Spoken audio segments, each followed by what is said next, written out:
I got pigeons all on my deck and every day. Nice. Eating all my bread, eating all my bread. Let's say Joe takes one of your tunes and he listens to it. I'm only home, man. Exactly.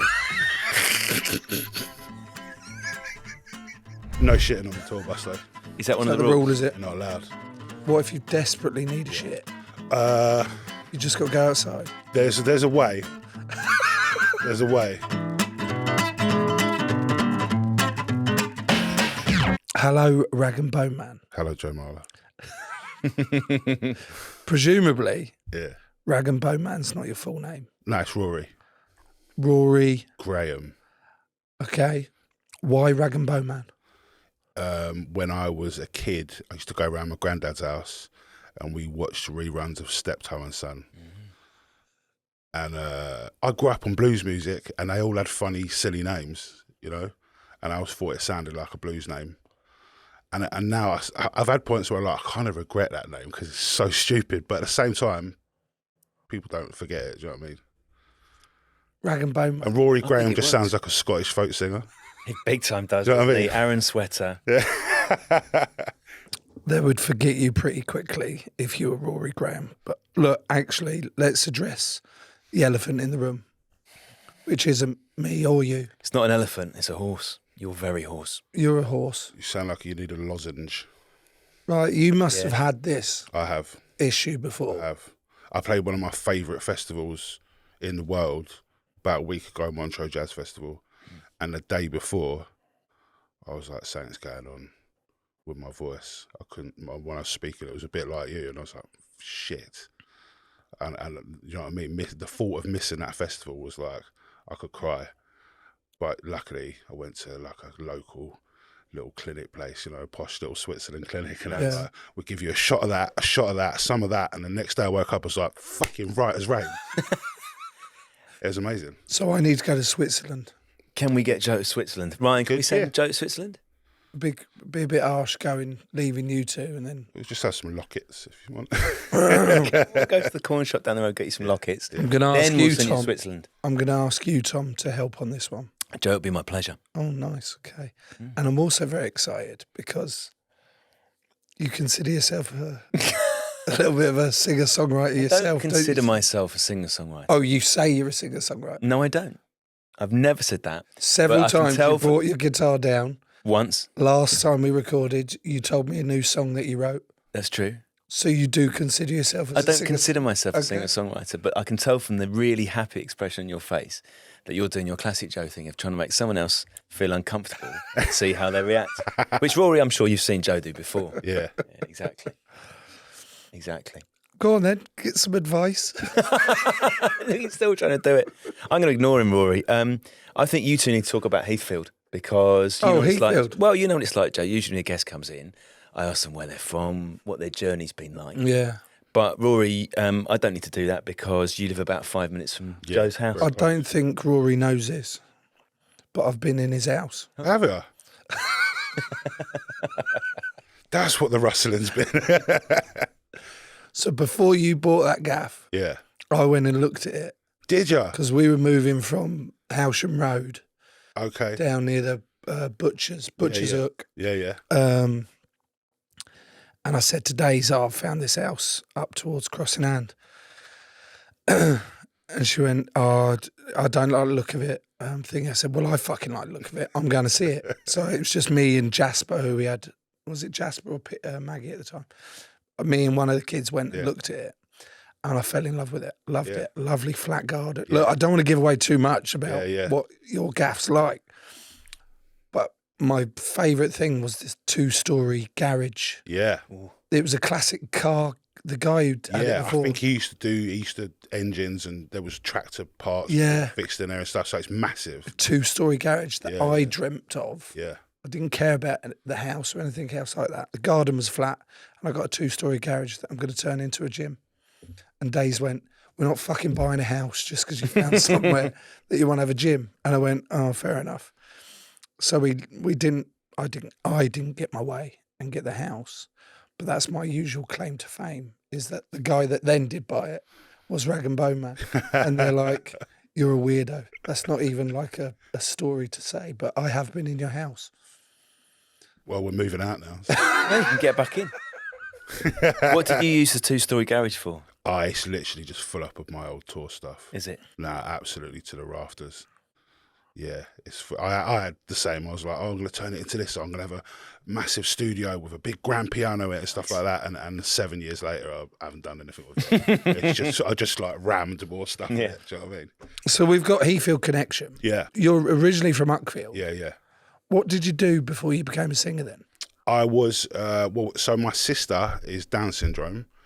So I sort of naturally went into care work from like being around her and her friends, and I got to know some of the parents of, do you know what I mean, some of her friends, and they were like, they sort of knew how good I was with my sister and was like, well, we need help with our son and daughter, you know, to do their daily stuff, like take them to college or, you know, just to sort of make their life more independent.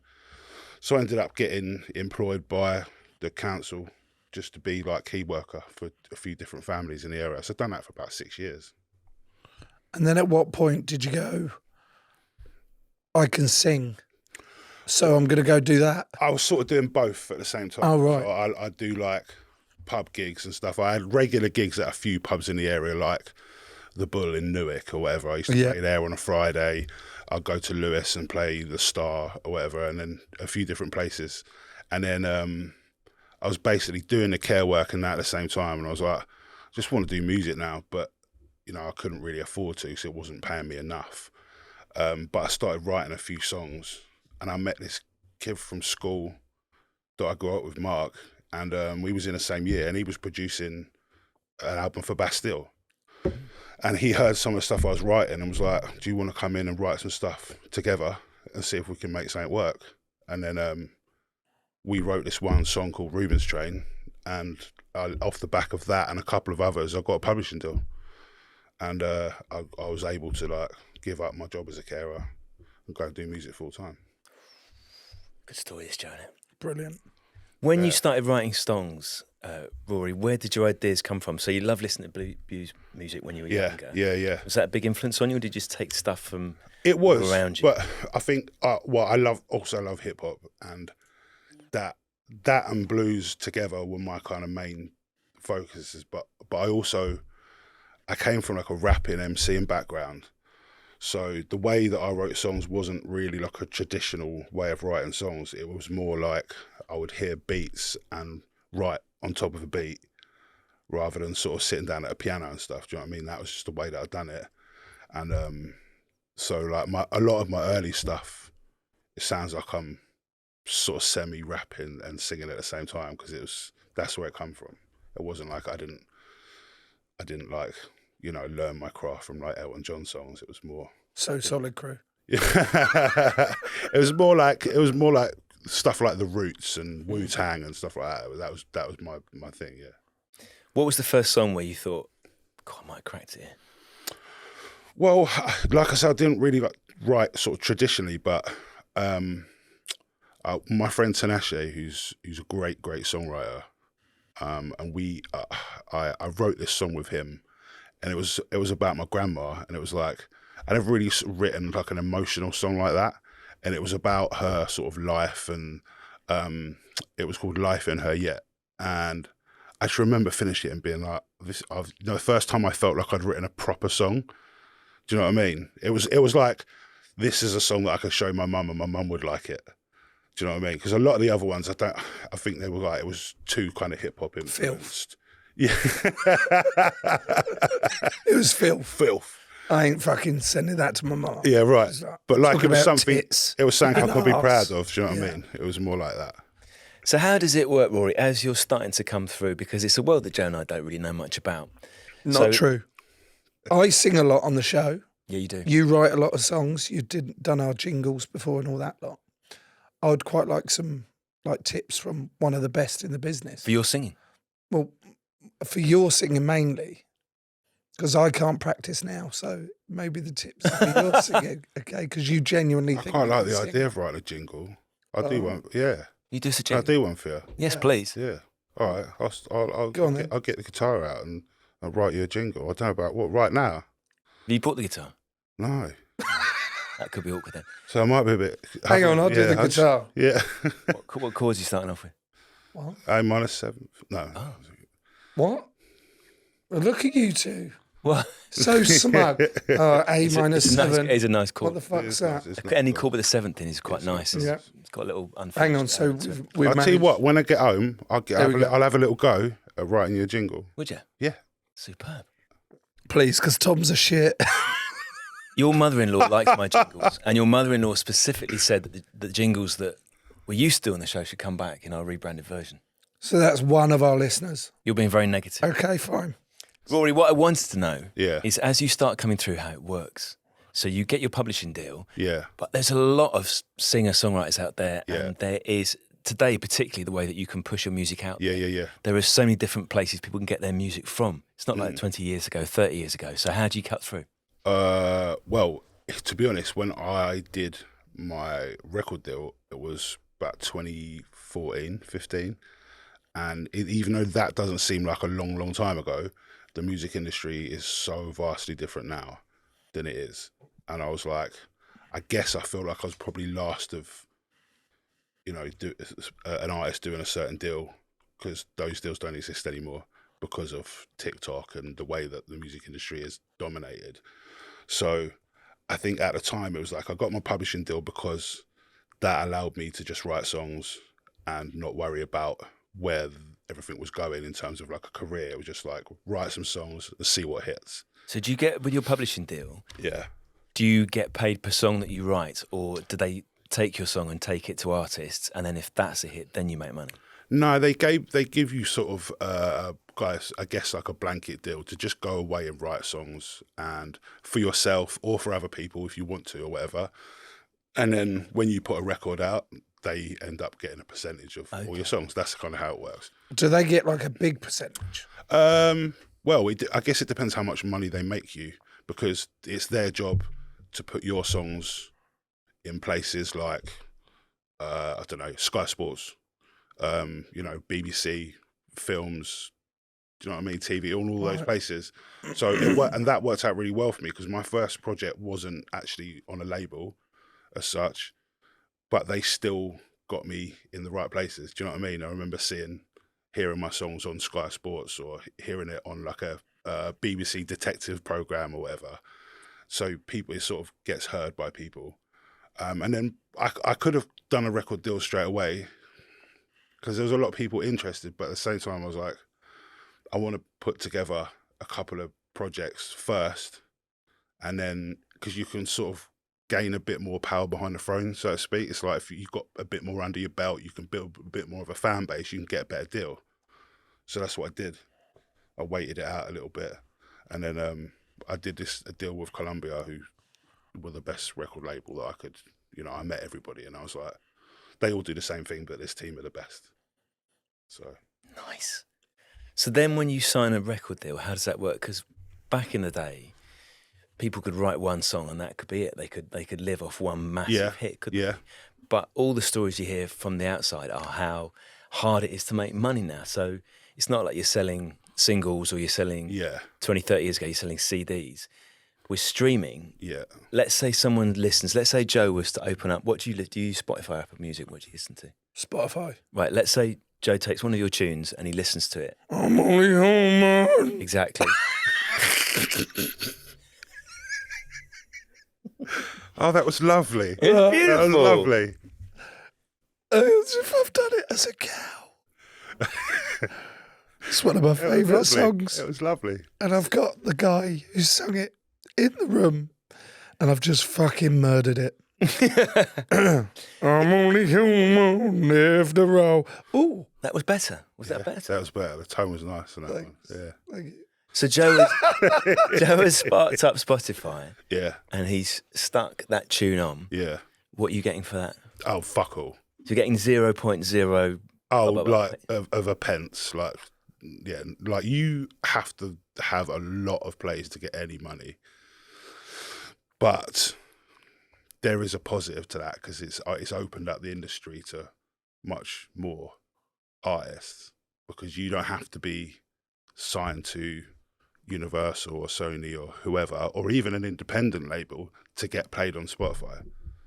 You can be Gary from down the road, or Tom from Knutsford. Or Tom from Knutsford, and you can get played on Spotify. And if people like it, you might end up on that New Music Friday playlist, and then something will happen. Do you know what I mean? So I kind of like it, even though you earn a lot less now. It's a bit more for everyone, and I think that's quite nice. So you earn a lot less, yeah, but you can still like blow up.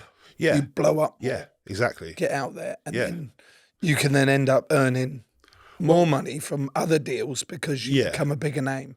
Well, some people, I guess, like me, all my focus is on touring. Like that's what I love. You're always on tour. Love to do. You're literally always on tour. Yeah. And this lot were like, "Oh, we've booked Rag and Bone Man." I went, "Are you sure he's coming?" Yeah. And they went, "Why?" I went, "I'm pretty sure he's in Norway." Yeah. They're like, "Well, they've said that he's coming." I went, "I'm not sure. I think he's going to bail on us like the wrestler." and then you turned up, but you're always touring. Yeah, so man. that's your main focus. That's where you make money now. Because, that's the biggest money maker. Like, I'm kind of lucky with my fan base that across sort of UK and the rest of Europe, for some reason, I sell a lot of vinyls. So like, and physical records. So when I looked, when my first check, when I got it, I was like, it gives you a breakdown. It's like 60% of it was like physical. And most artists don't really sell physicals. So I'm lucky in that respect.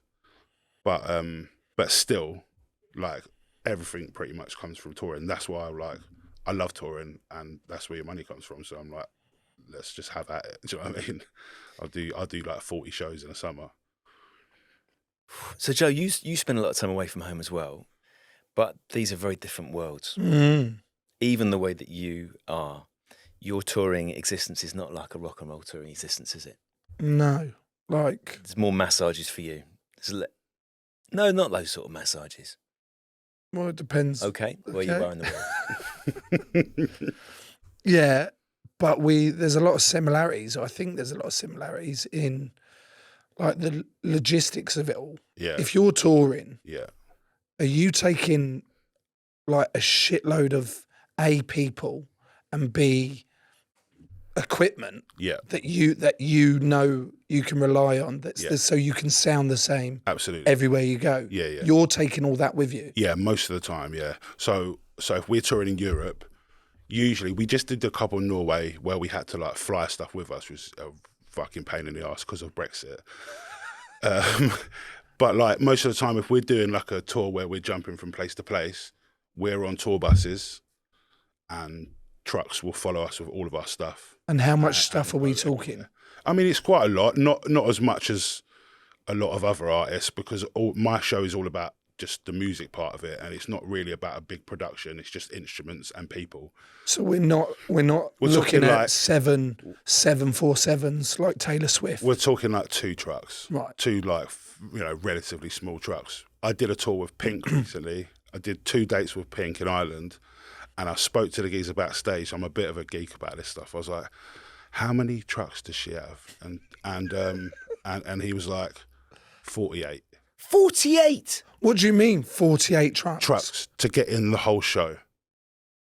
What the fuck? Well, I would argue she should get bigger trucks, like to maybe reduce. But her emissions. show is madness. Like obviously she's playing in a stadium as well, like 80,000 people. Was this at the Aviva? It was. You went and joined her at the Aviva. Yeah. Amazing. That's a class stadium. That. It was great. Yeah.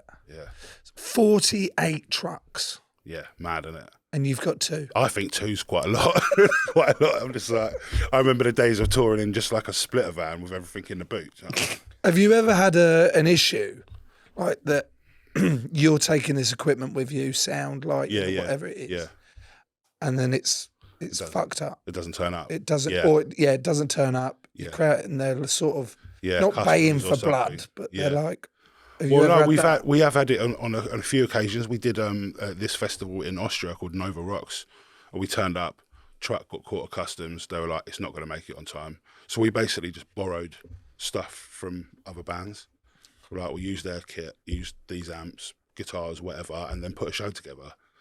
But like, because we as a band all just play live, there's not, You know, we're not sort of playing to track or stuff like that. So we can just play a show, you know, the best we can with what equipment. We could turn up at a pub and do it if we wanted to. Do you know what I'm saying? So it did work out, but it's stressful.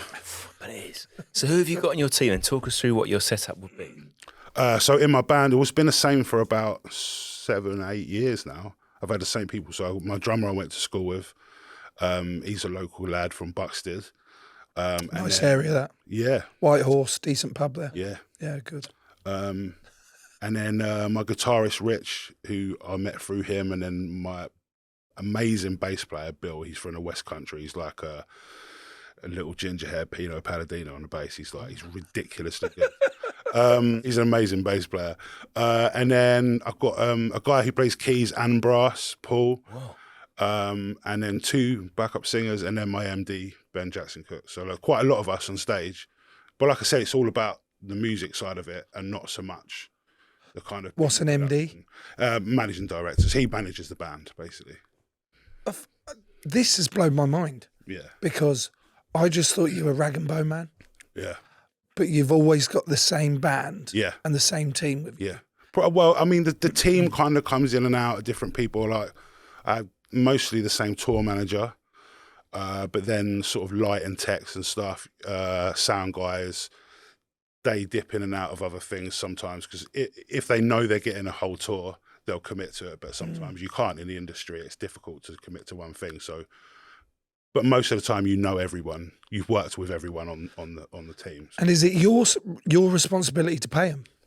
Like, yeah. are you in charge of that? I mean, I'm not in charge of it. So, like, you know, my booking agent, manager, you know, that, and my tour manager, stuff that gets sorted out through them. But obviously, it is my responsibility. Yeah. Does this could be an awkward question, Rory? Does everyone in the band get paid the same amount? No. Right. How'd you figure it out? I thought it'd take longer to answer. Everyone in the band, yeah, pretty much gets the same. Apart from the ND, he's got a bit more responsibility. But then on the crew, it's a bit different, because, you know, you have to have different people in at different times and stuff, and, you know, they have what they say that they're worth, and a lot of the time they are. So you have to kind of adhere to, like, okay, he's on that much a day, he's on that much a day, you know. Joe, we've done a few little tiny live gigs, little tiddlers, haven't we? So they're what was our max? London Palladium. Palladium. What was that? 2.5. Yeah. 2,500. Yeah. That's pretty great. Yeah, that work was mental. Yeah. Actually, first of all, being at the Palladium. Yeah. Yeah. Second of all, people buying tickets for it, and third of all, the fact that we hoodwinked everyone to buy tickets for it. How did you feel about doing it live, though? It was amazing, wasn't it? Really. We were shitting it. Yeah. It was a buzz. Yeah. The shitting it had to happen for the pleasure of after us. I think. During it and after, the buzz, the adrenaline rush of Yeah. like, this is fucking wicked. Like, I want to do this 'Cause, like, more. And I can only imagine that we felt 1/10 or 100th of what's it like for you stepping out at 100,000. I don't get nervous with live shows anymore, really. I have this, like, 7-8 minutes before I go on where I'm a little bit anxious, and I'm like giddy. I'm more like, I want it now. I don't want to wait 10 minutes. Yeah. I want to go on now. Do you know what I mean? Like, because I love it. But like, to talk on stage, I would be absolutely bricking it. Like, whenever I do anything where I have to talk, like on TV, like live TV or anything like that, I'm bricking it the whole time. Yeah. Like, if I did when I did like Graham Norton, Mate, I saw that episode. like that, and I am shitting it the whole You were time. brilliant on that episode, and the best bit I loved about it was you performed, and then they bring you over to sit on the sofa, and they put him on the end, next to Whoopi Goldberg, and she was fucking tiny, and he's massive, and I was sitting there watching it, and it was just like absolutely dwarfed her. She's looking up at him like, that was a really good song, cool. And he's like, this is mental. You're Whoopi Goldberg. Like, you came across so well, though. It was mental, because it was Whoopi Goldberg, Keanu Reeves and Denzel Washington. It's not bad, is it? And I'm the biggest Denzel Washington fan. I've seen every film he's ever done, and I was sitting next to him like. This isn't sort of mate. He said hello to me. I was like, well, hello. I don't know what to say to you. Hello, Mr. Washington. Hello, Mr. Washington.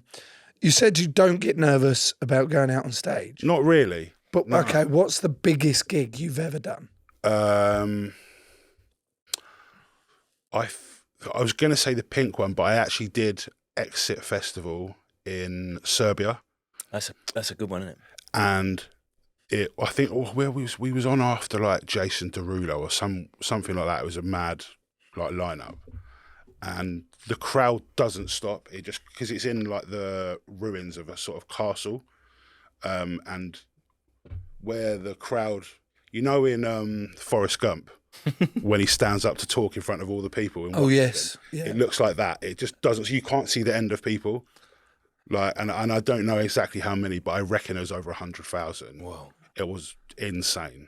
But like, that's mental. But I get more nervous if I was playing like Jazz Cafe in London. Why? Because you can see people. It's so much more intimate, and you like most of the big shows now. I'm going to get into something else because they basically do this thing. You heard of Golden Circle? No. The thing that they do now at a lot of concerts where... front rows. Yeah. What do you mean? You basically, people are allowed to pay a little bit more money, get a VIP experience or whatever. Yeah. And so the regular crowd will be... So my stage is here. The regular crowd will be right back there. Yeah. And this little bit in the middle is all the people that have paid a little bit more money. Right. Who aren't going to be jumping up and down. It ruins shows. It completely... Because they're usually not the hardcore fans. And there's not usually that as many people in there as well. Because I played these few dates with Shania Twain and a couple of those it happened there. And it's not usually down to the artists, it's down to the promoters and stuff. They do it. And yeah, you're just so far away from the audience that you don't get to see people that much. And then the same, even if there isn't, there's still a bit of a disconnect of where you are. And like, I grew up playing venues like Concord 2 in Brighton. The Horn, and like just Green Door Store and stuff like that. So I like, part of me is always wanting to play the smaller venues. So when I go back to doing little ones now, it makes me a bit jittery because it sort of reminds me of the first shows that I did. But it's really cool. We did 3 dates at the Jazz Cafe a little while back, and it was really special. Like, have they still got the tables on the upstairs bit? Yeah. And what's this? Jazz Cafe is in Camden. Yeah. It's a great venue. It's really quite, it's not particularly deep venue. So you got standing down below, and up on the first floor, you've got tables so people are having food. Is it like Ronnie Scott's? Yeah, similar sort of vibe. Bigger. Maybe like a little less jazz orientated, but it is. Yeah, Get lots of soul acts there as well. Yeah. Sharon Jones, you never heard of Sharon Jones? Sharon Jones played there. D'Angelo's awesome. played there. Like Jill Scott, Angie Stone, The everybody. footballer. Not Jill Scott, the footballer. No.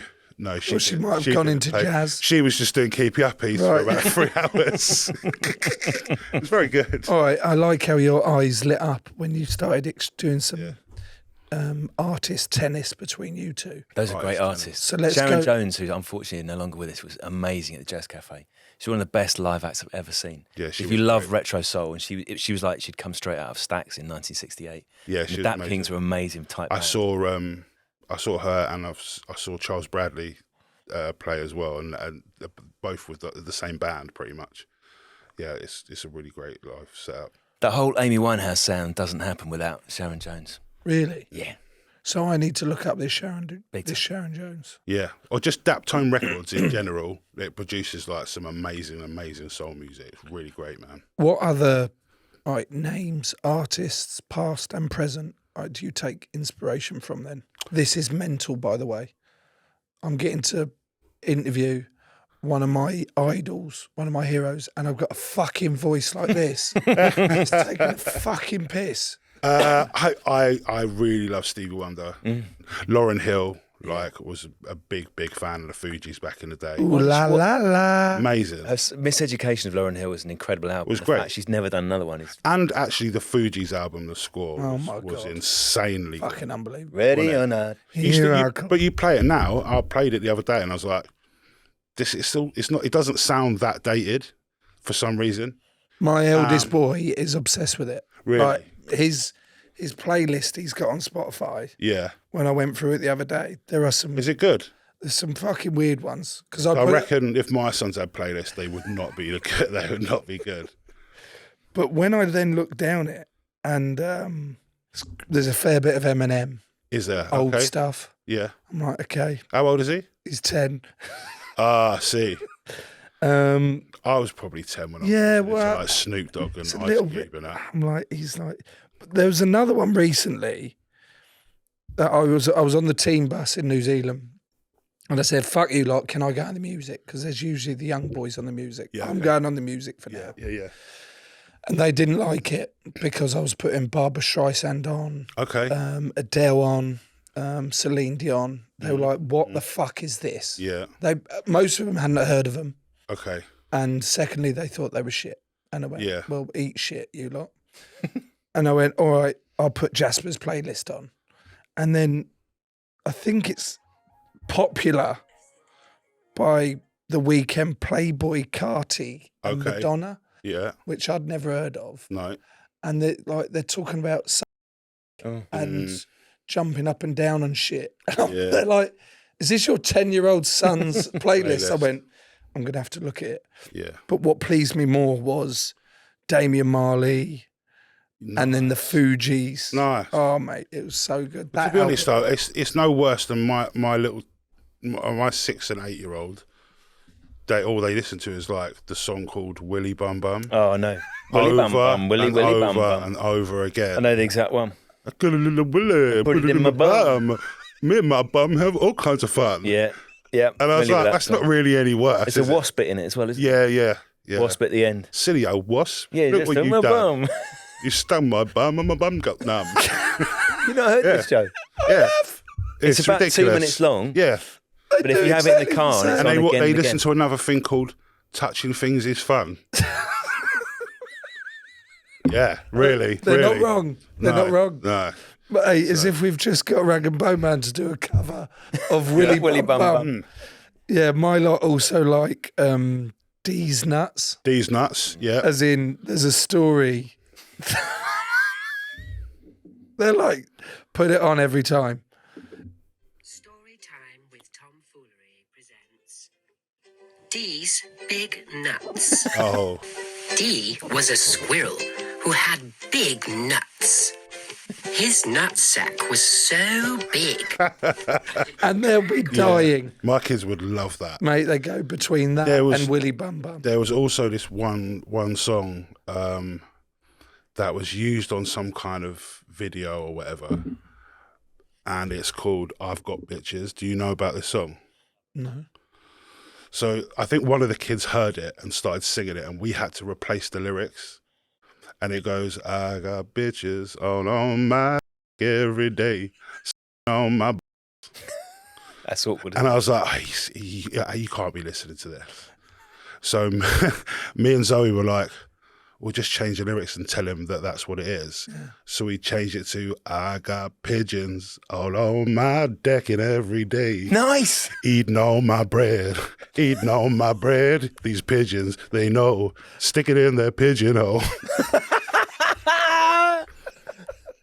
and then try to never let them listen to the original again. I think that's a hit.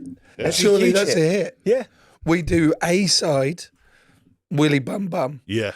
B side, yeah. Pigeonhole. Yeah. Some for the kids. So you were on tour with Shania Twain recently, you said? Yeah. That's mental. It's bizarre. Do you pinch yourself going, right, that's Shania Twain? I was a bit like freaked out because I was like, it's Shania Twain crowd is not going to be my crowd. But that's part of the reason why I said yes, because... Oh, you want a little slice of her pie? Well, yeah, yes. Yes. What? Slice of Shania. He's got a missus. I didn't mean it like that. You're a fucking animal. I mean, Just grow up. Carry on, Rory. But like, yeah, you know, it was not my crowd, but part of that is like quite good. You're in front of people that probably wouldn't necessarily listen to your music, and it went very well. Like the crowd loved it. Did they? Every night? Yeah. Which tunes went down best?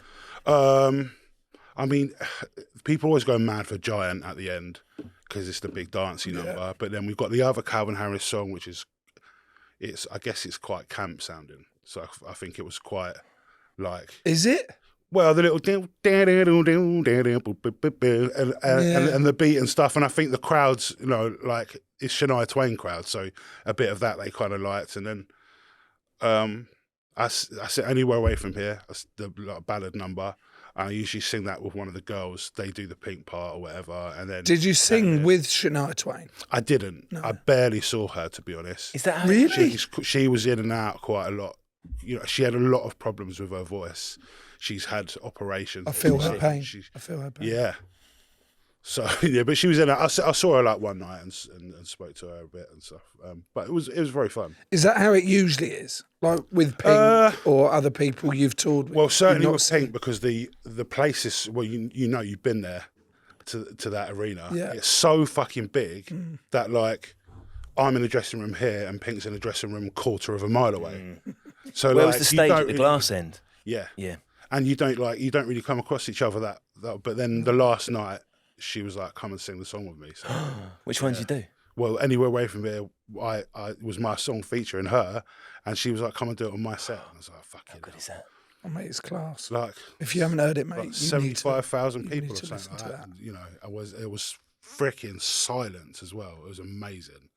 And I had my family in the crowd. My dad, bless his heart, 73 years old, he rode his motorbike all the way from Great Yarmouth to Dublin. That's a long way. To come and see me play. That's a very long way. And my sister came, my missus came, and you know, I got off stage and saw everyone, and they're all like crying and that, and it was mad. It was mad. What's your favourite Pink song apart from the collab?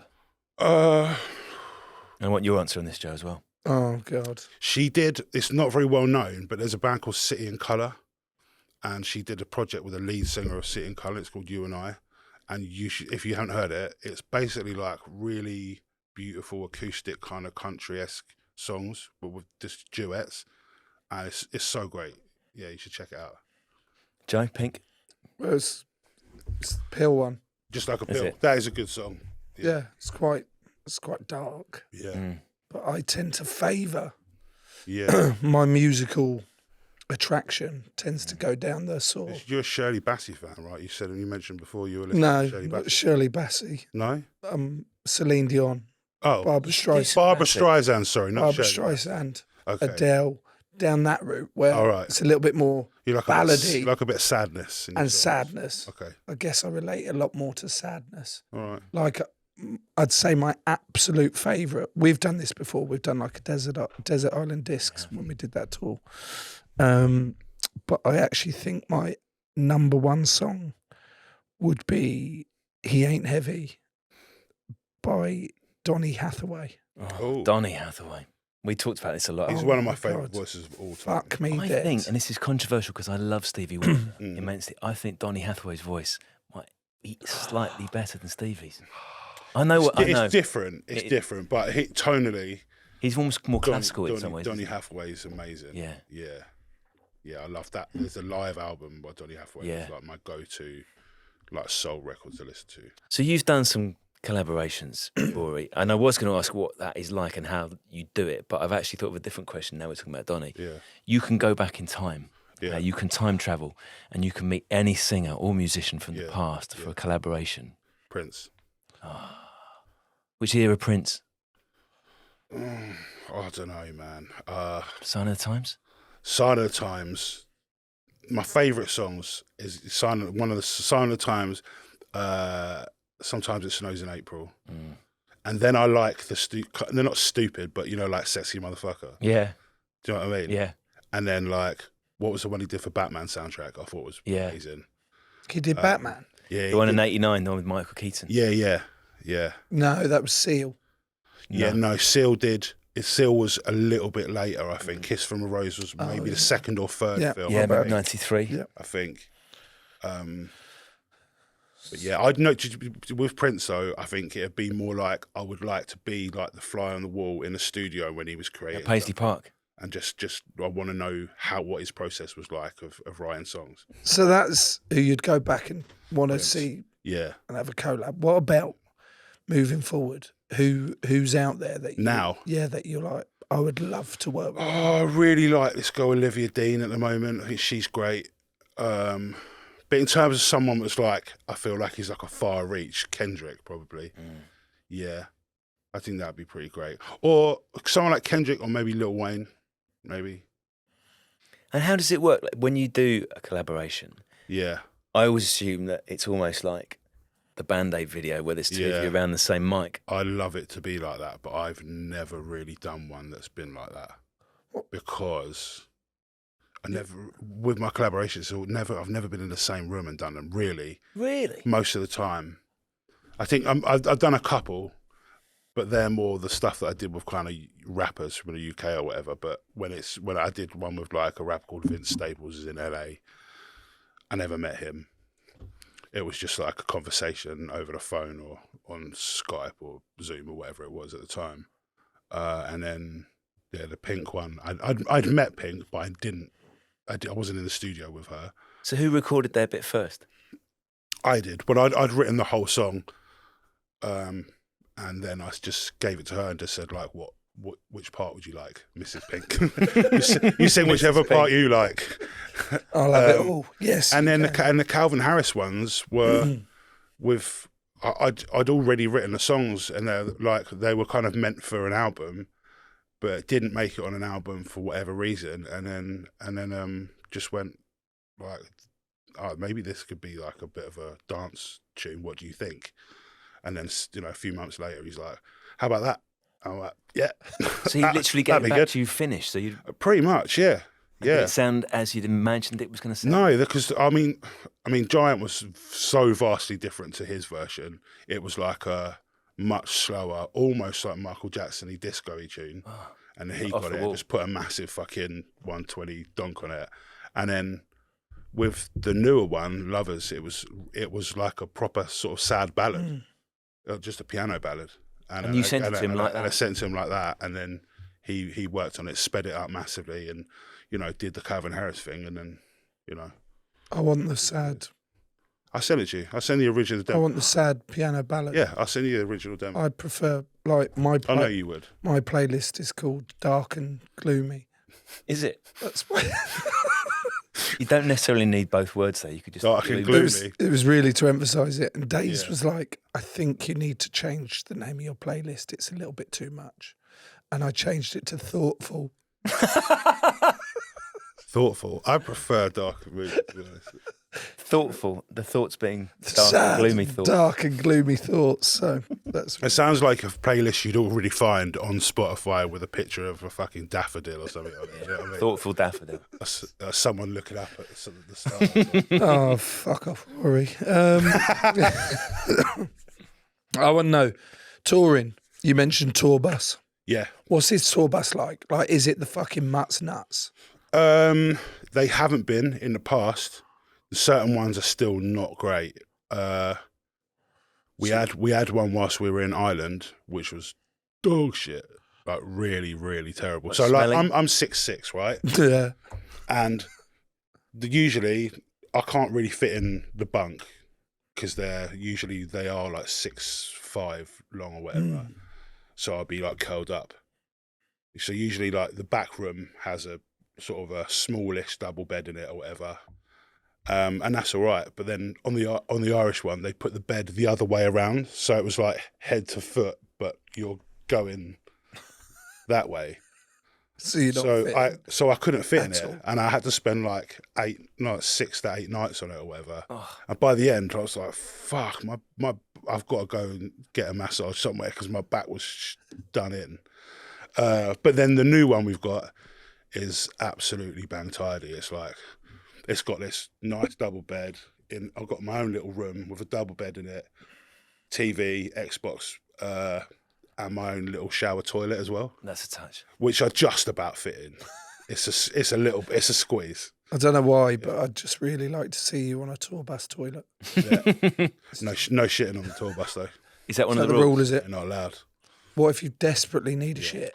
You just got to go outside. There's a way. There's a way. You got to hide the turd. Well, it's been done. I've never done it, but I know people have done it, right? So usually they'll double or triple bag like a carrier, like a Tesco's carrier bag, under the toilet seat, do it around like that. Oh, yeah. Go in that, and then out the window. When it stops, that's about the only way you can do it. Because you're still sitting, so you know the act itself is the same. Yeah. It just hasn't dropped into the chemical toilet. No, exactly. Yeah, it's what we've got recently. We found, you know, those portable potties, where instead of this portable potty, it is a portable toilet seat. Yeah. That just, you fold the legs down and you put a bag over the top of it. For an adult? Well, no, it's for a kid. But we were at Camp Festival recently, and I was never going to make the toilet. And I'd already, the week before with my foot, I'd already shit myself at home. Oh. Because of my foot, I wasn't making the toilet, so I was like, fucking hell. And I couldn't move very fast, so I just stood there and shit. And it was just all in your pants? In my pants. I was like, cool. So then at this one, I woke up in the morning and I was like, just trying to like angle it right, because I was never going to put my weight. Oh, so you were standing and pulling it onto your arse. Instead, I got the bag. Yeah. How it is, and just like angled straight into the bag without the potty? Straight into the bag, tie it up, and then clean as a whistle, or?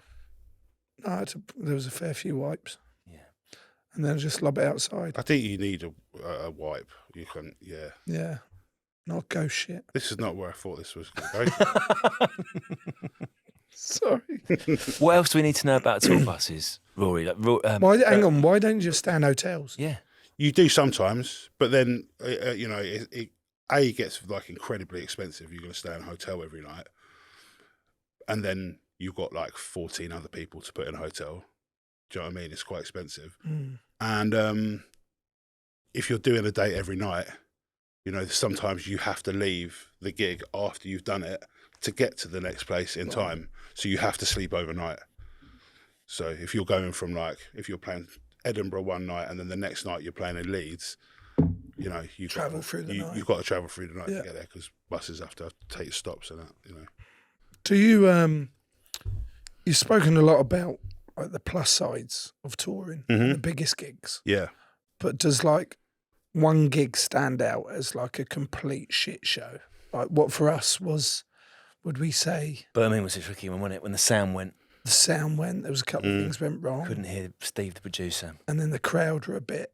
Your mic broke straight away? Yeah, and they were a bit tougher. Were they? And it was thing, but like for there are certain places that you play that you know aren't going to be quite as lively as others, and I think if you're really conscious of that, then it tends to make me tense up a little bit. Do you know what I mean? Because I'm going into it thinking I'm going to have to work really hard to get these guys on side. You know, they've all bought a ticket to come and see me, but I don't know whether it's like culturally they're a little bit different in the way that they act, or whatever the reason, they're just not quite as enthusiastic or not as loose or whatever. So then, you know, I've had a particular couple of gigs like that where it perpetuates into just me being really uncomfortable. Although, like, I've done those ones and I've gone fucking hell, that was awful. And then, you know, like all the reviews, or you know, but from like my sound guy's perspective, he was like, it was amazing. What are you talking about?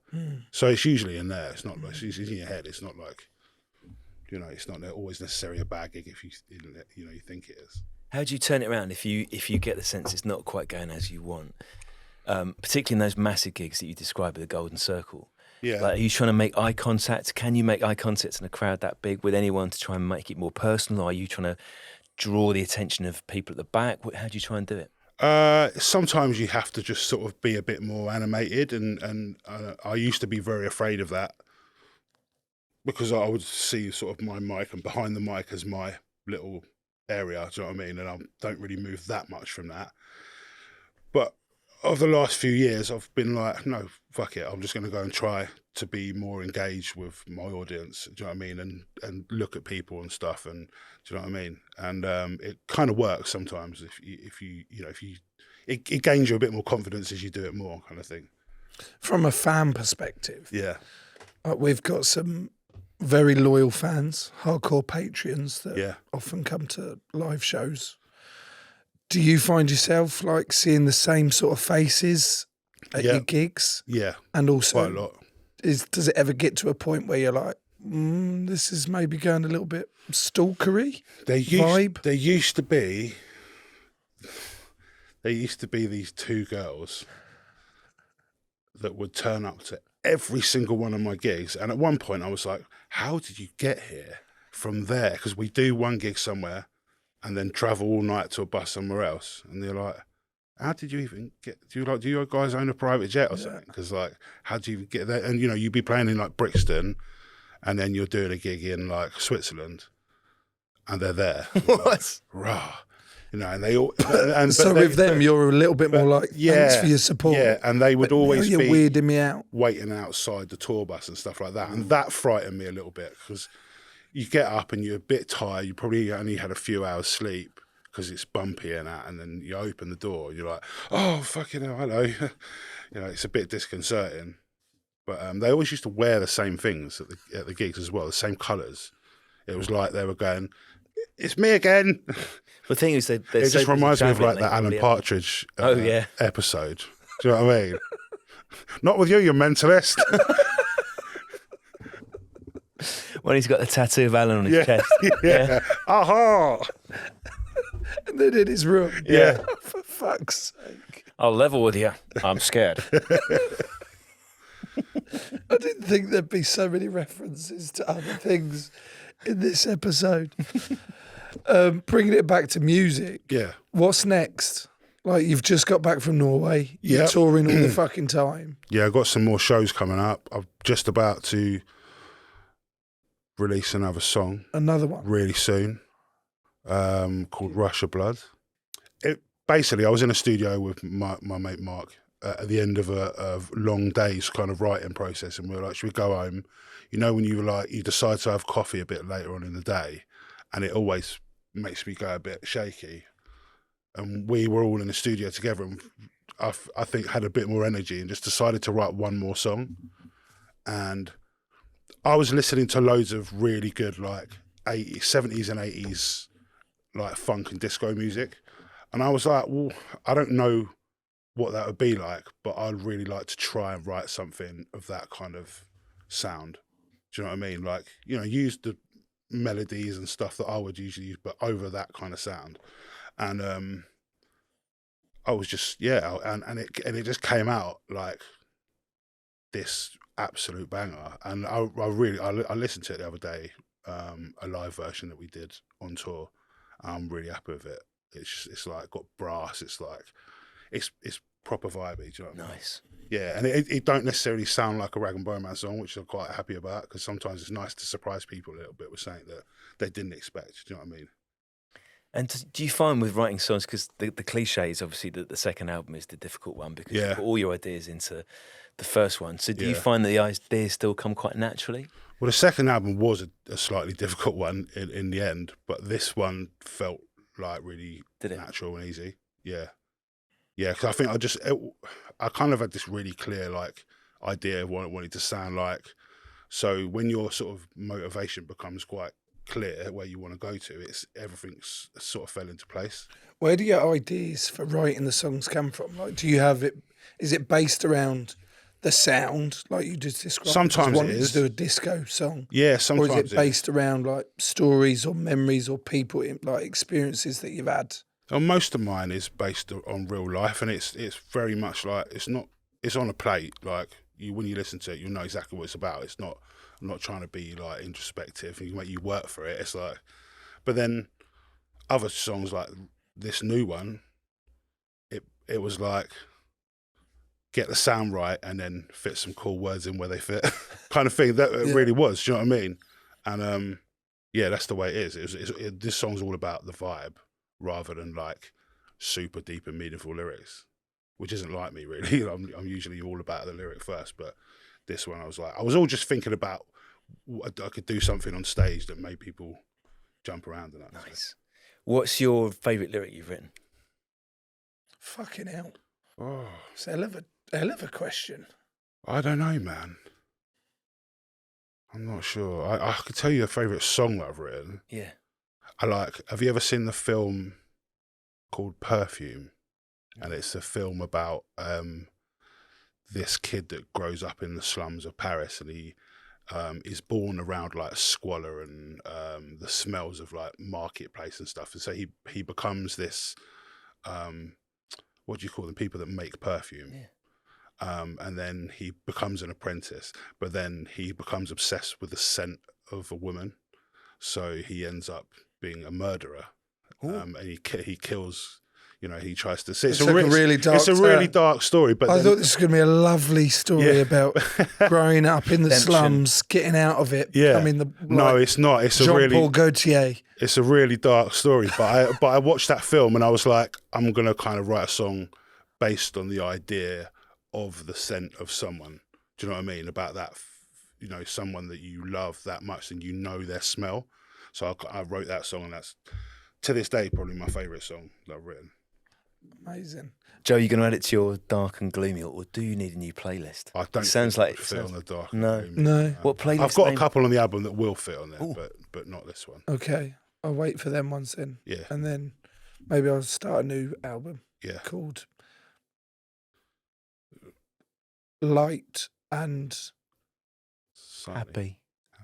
Plumey. Plumey. Plumey doesn't Gloomy's nice. Yeah. Like Is that a a word? plume. Plume of Happiness. like a Hope. what's a group of unicorns called? Why are you laughing? There's no such thing as a unicorn, so there's no collective noun. Okay, hypothetically, what would be a group of unicorns called? Tell me, Joe. It's called a shimmer. Is it? Yeah, so we'll go with Made up. light. Fuck off. You, as the creative one and the singer-songwriter that you are, should be more open to these unicorn Okay, ideas. so you got Shimmer of Unicorns. Shimmer of Unicorns. That'll be my new All right. happy playlist Yeah. that I can put this new song on. Okay. Rory Rag and Bone Man, thank you so much for coming on. That has been an absolute pleasure of mine. Don't worry, I went West Country, It's been an absolute pleasure of mine. I've loved it. I've loved it, I have. You've been brilliant. Thank you so That's much. been amazing. Thank you. Cheers, bro.